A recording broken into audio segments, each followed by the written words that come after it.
Os crentes do século I estavam precisando ser orientados, fortalecidos, encorajados, porque a perseguição era muito grande e, de uma forma especial, estarem firmados na coerência, não é? Nós queremos prestar a Deus um culto, queremos que a nossa vida seja coerente. O que quer dizer isso? Que a nossa atitude de adoração, de louvor, de vida, né? Que a nossa vida é de adoração, seja coerente, seja de acordo com o que está escrito na palavra de Deus. Então, ele escreve essa carta de extrema importância para nós hoje também. Capítulo 2,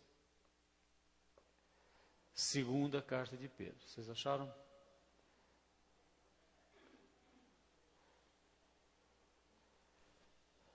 Senhor nosso Deus, nosso Pai, te louvamos pela tua palavra e continuamos te suplicando que através do poder do Espírito Santo, nossa adoração, nosso louvor, o nosso dia a dia, que a nossa vida fomos salvos para te adorar, para te glorificar, para amar o nosso próximo.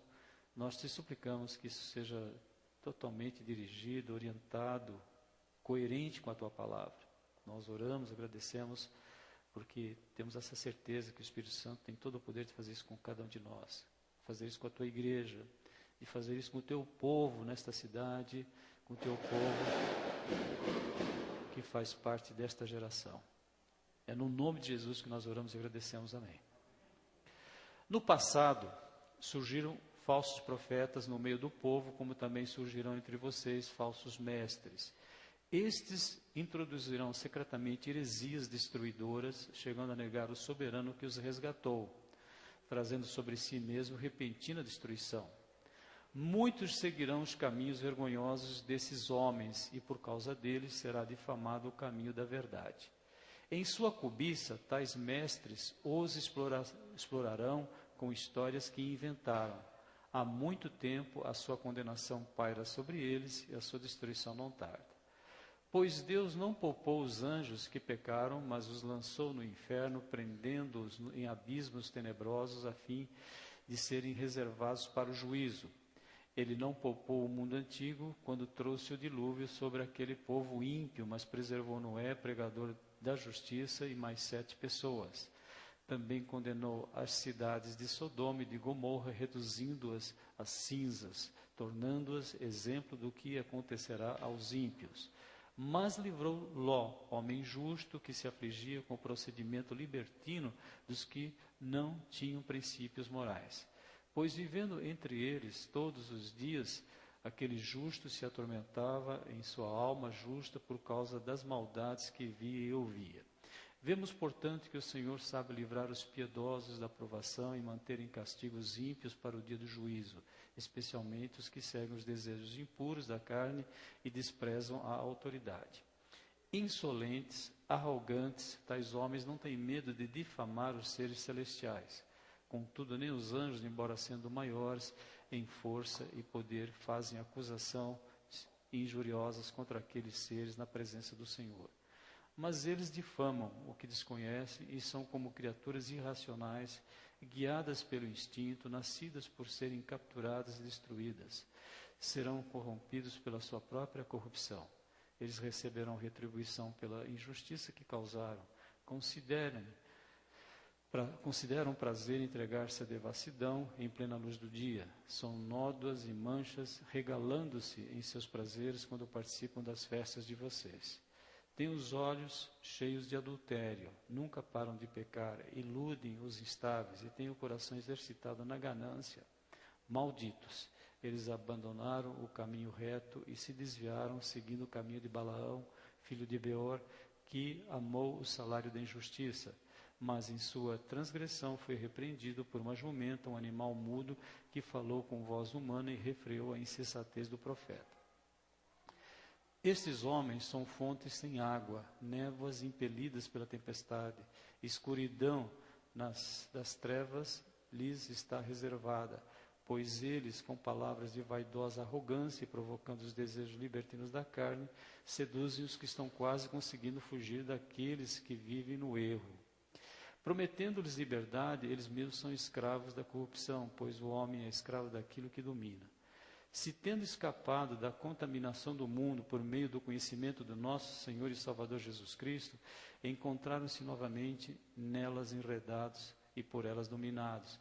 Estão em pior estado do que no princípio.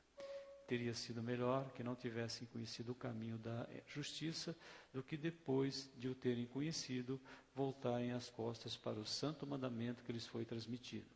Confirma-se neles que é verdadeiro o provérbio: o cão volta ao seu vômito, e ainda a porca lavada volta a revolver-se na lama.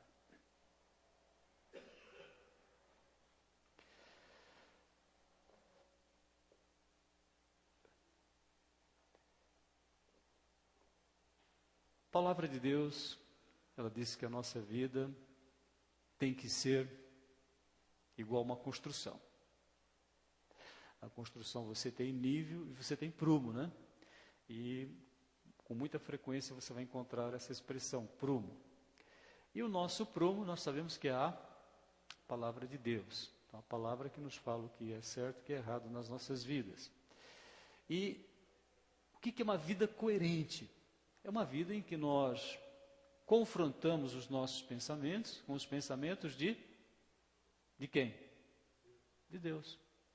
Então você pode fazer como se você pegasse um papel sulfite, dividisse o papel ao meio, de um lado você coloca os seus pensamentos, no outro lado você faz uma sondagem, uma verificação se aqueles pensamentos são coerentes com os pensamentos de Deus.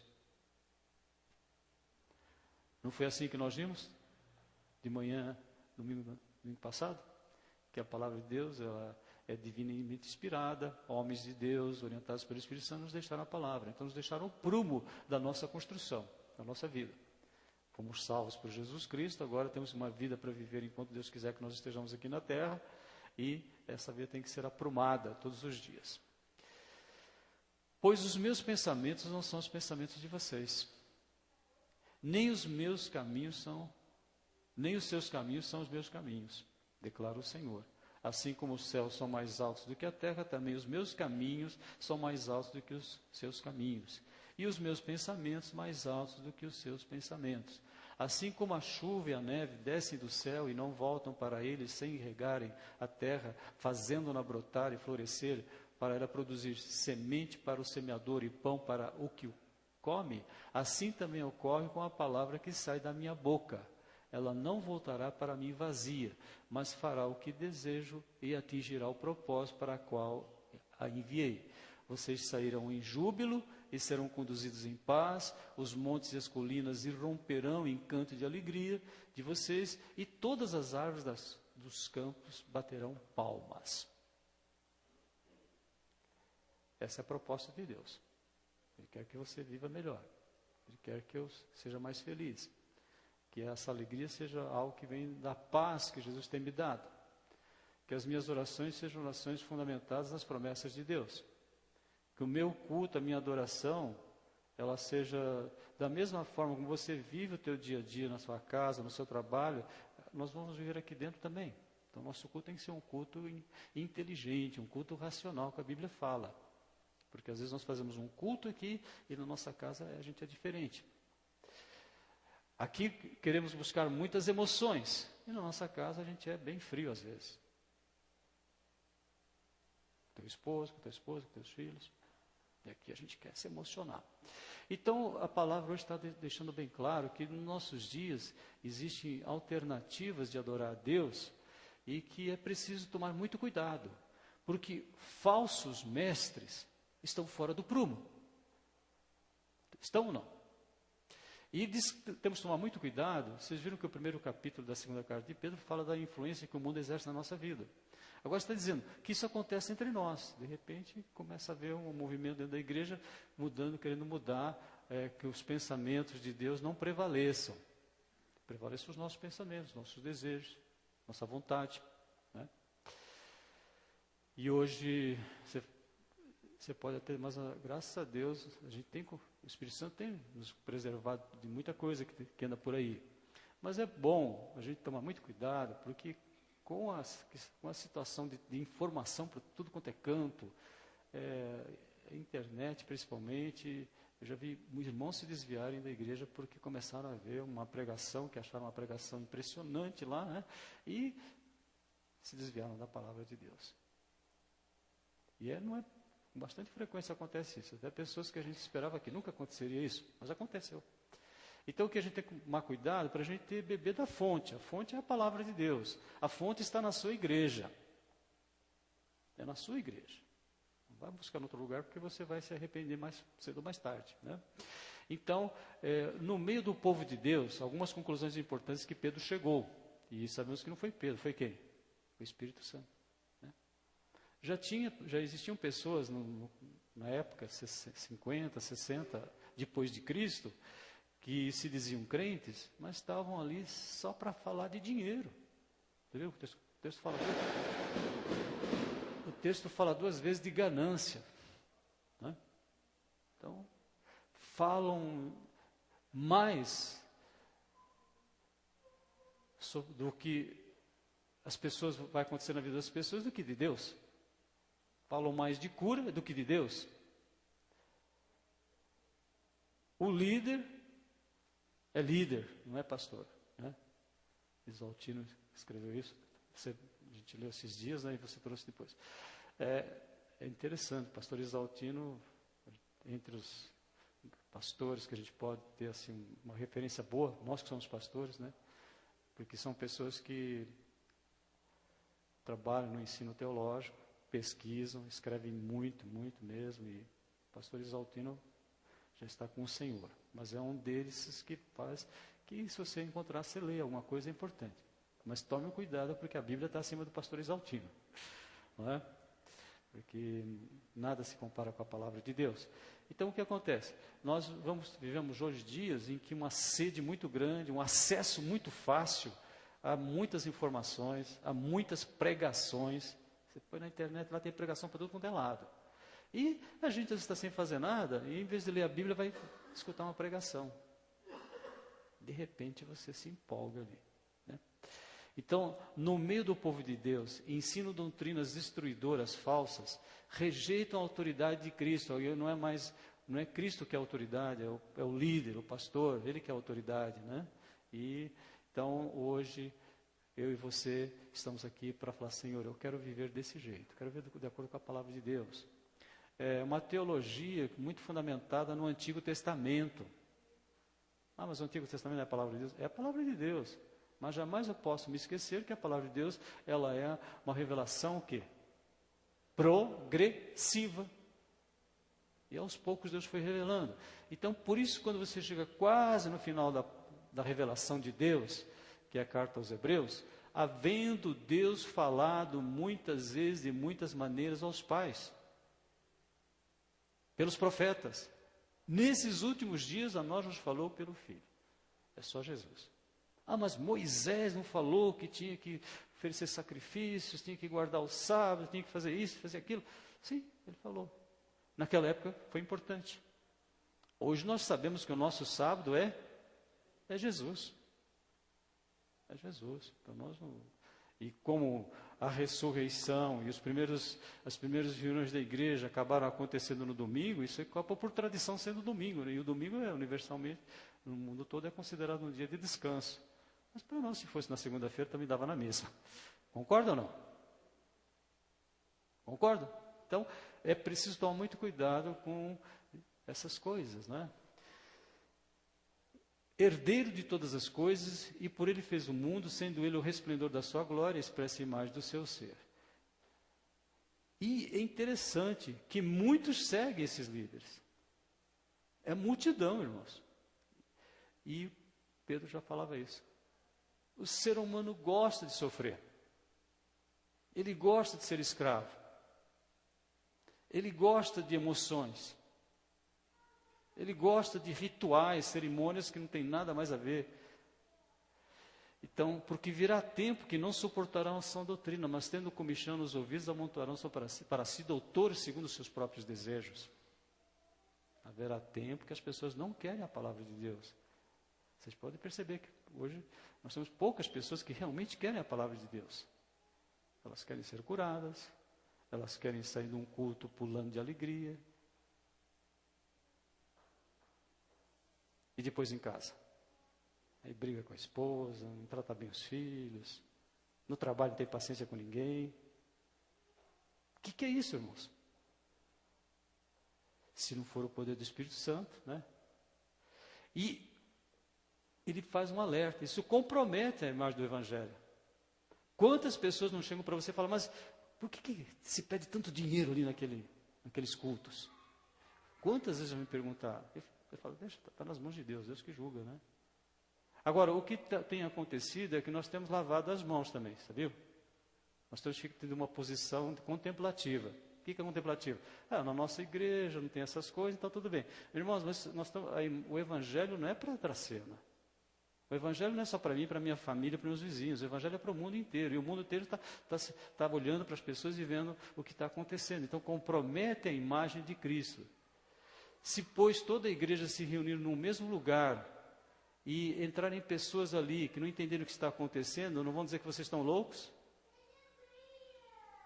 A pessoa, você está prestando um culto a Deus e no culto está acontecendo umas coisas que ninguém entende, só quem está ali, que entrou na onda, e quem entrar vai dizer... E mais uma vez, a motivação permanente disso é dinheiro. É duro, né? A raiz de todos os males é dinheiro.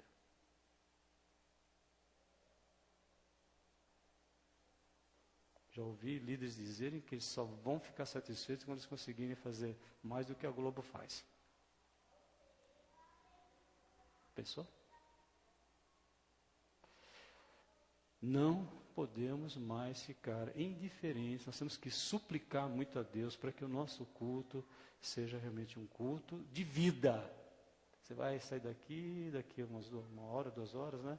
E você vai ter que ser um crente em Jesus Cristo, com tranquilidade, com serenidade, respondendo com mansidão. Mas isso vai depender de como que nós adoramos aqui. Se o nosso culto é compatível, é coerente, é da mesma forma como nós vivemos lá fora. Agora, os crentes hoje estão assim, eles querem viver uma coisa aqui, querem ir lá no acampamento, fazer uma coisa, e depois, no dia a dia, não vão fazer aquilo lá. Não tem nada a ver, ninguém vai entender. E a Bíblia é interessante. Se você tem 13 cartas de Paulo, você tem praticamente o Novo Testamento, as cartas todas, é para insistir, tomem cuidado com falsas lideranças. Tomem cuidado com mensagens que não colocam Jesus em primeiro lugar. Tomem cuidado com mensagens que as pessoas vão lá só para vir falar que precisa mais dinheiro. E porque nós vamos comprar não sei o que, e vai comprar e tem que... Irmãos, nós não podemos pedir dinheiro para ninguém. Deus manda do jeito que nós precisamos. A igreja está pensando em termos de dependências diferentes da que nós temos atualmente, porque às vezes culto à noite não dá para... Por quê? Vai ser Deus que vai fazer. Eu já até falei com o Paulo, não me peça nada para ninguém. Por quê? Porque é Deus que mexe no coração. Porque na hora que você está pedindo alguma coisa, estragou. Porque você não está confiando em Deus, você está confiando naquele irmão, no outro irmão, no outro irmão. Deus é que move a nossa vida. E se nós não tomarmos cuidado, a gente vai começar a ouvir essas coisas. Então, também movidos pela ganância e com palavras fingidas, eles farão de vós negócio.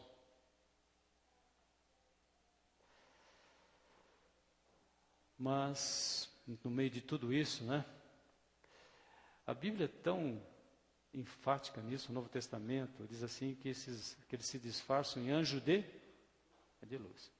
Tem cura? Tem cura. Tem milagre? Tem milagre. Mas o que Jesus vai dizer para eles? Nunca vos conheci. Então, por favor, irmãos, desliga a internet. Eu que sou pastor, eu tenho dificuldade de ver muitas coisas, porque se eu não tomar cuidado eu vou ficar influenciado. Então, evito de ver essas coisas. Ah, mas o pastor pregou lá nos Estados Unidos e a mensagem foi trazida para cá e a gente ficou muito emocionado, empolgado. E a Bíblia chega a dizer que pessoas que insistem nisso aí, depois de você avisar 2, 3 vezes, nem cumprimenta. Já pensou?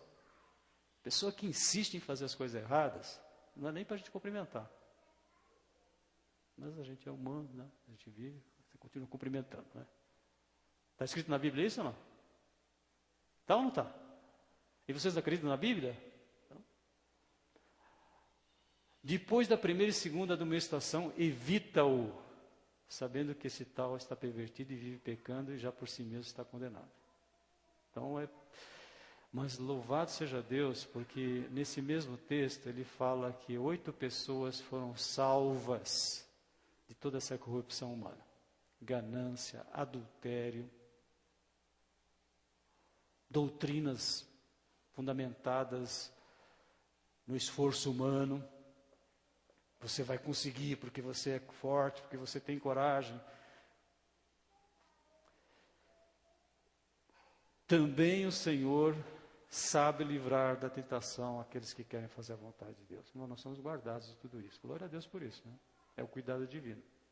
Então, se de um lado você tem uma influência muito grande dos dias de hoje, e principalmente a questão da comunicação, o que eu tenho ouvido falar de pessoas crentes que falam assim, eu quero ir para a igreja, mas meu marido não quer ir porque ele assiste na televisão. Semana passada, estava atendendo as pessoas aí, essa conversa. Não, eu assisto na televisão. Um culto bonito, música, o pastor pregue. E a vida totalmente desorganizada. Então, nós agradecemos a Deus porque Ele sabe preservar, né? Como preservou Ló e as 2 filhas, como preservou Noé, como guardou o povo de Deus, pelo menos até um determinado momento guardou o povo de Deus, depois o povo de Deus desviou também, quando um profeta falso queria amaldiçoar o povo de Deus por dinheiro. Então nós agradecemos e a gente sempre dá graças a Deus por vocês, irmãos. Nós temos que agradecer muito a Deus pela vida dos irmãos, né? Fazendo menção de vós em todas as nossas orações. Nós temos que louvar a Deus, a gente que está como pastor da igreja, muita gratidão a Deus por vocês. Não é mérito de vocês, é o Espírito Santo que tem feito isso. E nós estamos usando a palavra de um pastor, né, de um missionário, e diz assim: sempre damos graças a Deus por vós todos, fazendo menção de vós em nossas orações, lembrando-nos sem cessar da vossa obra na fé, do vosso trabalho, que é resultado do amor, e da vossa firmeza e esperança no nosso Senhor Jesus Cristo. Como é que pode ficar pregando que salvação se perde, né? Uma pessoa que realmente é salva, ela não se perde. Ela pode perder o quê? Mas aí vai ficar para a escola bíblica, né? Irmãos, é muito triste você ver num país em que fala que tem 40 milhões de pessoas que creem em Jesus, que são crentes, e uma grande maioria fala que não, se eu pecar, se Jesus voltar hoje aqui, eu não estiver lá na igreja, eu estiver fazendo alguma coisa errada, eu não vou para o céu.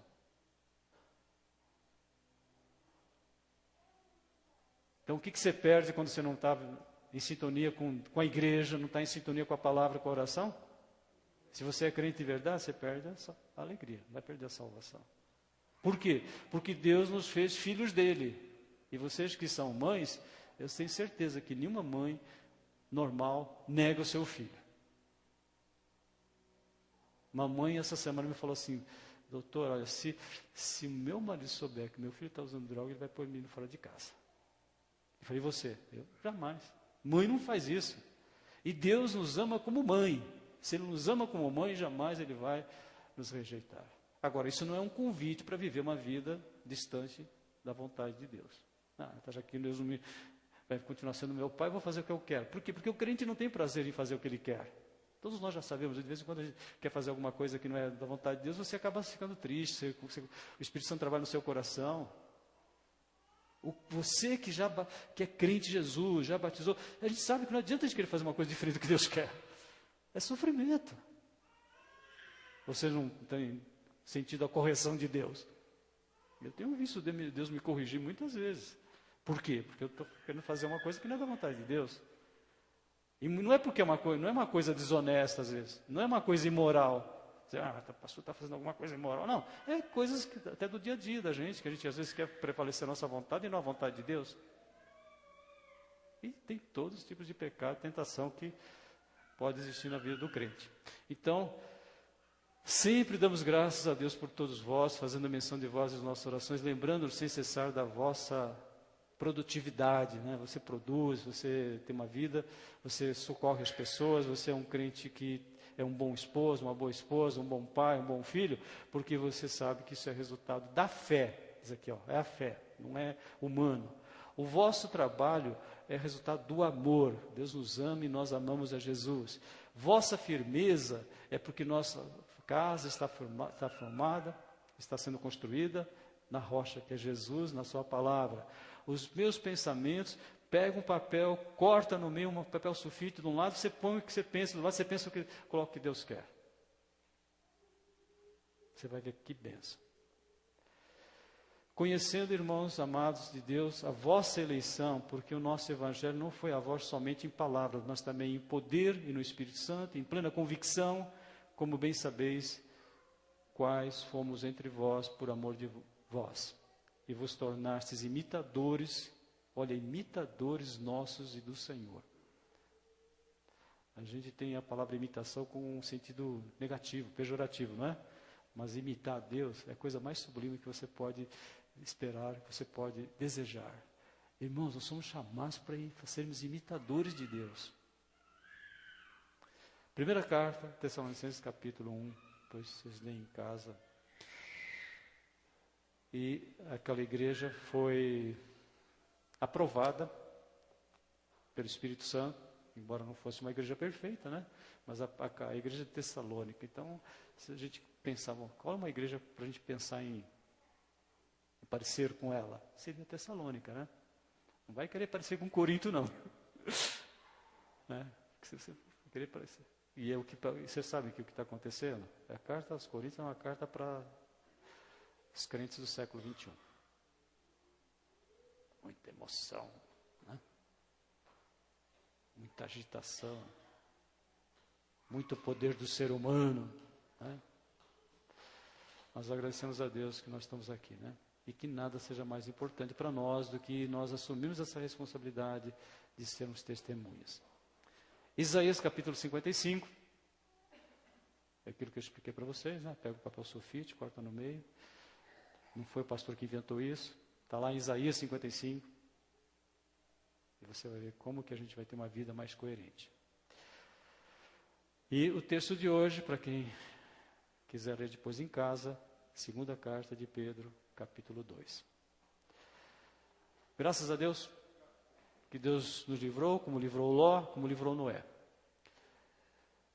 Senhor nosso Deus, nosso Pai, te suplicamos que nós sejamos cada dia mais, pelo poder do Espírito Santo, coerentes com a Tua Palavra. Que a Tua Palavra seja o nosso prumo, como os profetas colocavam. Portanto, o que é preciso ser aprumado, nós sabemos que o poder do Espírito Santo, fiel é quem nos chama, e Ele o fará nas nossas vidas, na vida das nossas famílias, na vida da nossa cidade. Nós estamos implorando por esta cidade, que altares de idolatria, de misticismo, sejam destruídos, Senhor. E que nós tenhamos uma vida, um coração só para falar Jesus. Que diante das situações difíceis nós possamos sempre mencionar Jesus. Na saúde, nas lutas que nós temos todo dia, só temos um nome para aclamar: Jesus. Que no poder do Espírito Santo faça com que a gente possa viver uma vida em que a Tua Palavra compara como sendo árvores batendo palmas. Tu faz com que a gente imagine numa floresta as árvores batendo palmas, louvando-te, adorando-te, porque nós temos firmados na nossa vida a pessoa de Jesus Cristo. Ele fez o alicerce da nossa vida. Que o poder do Espírito Santo nos faça sermos testemunhas nesse século. Em nome de Jesus, amém.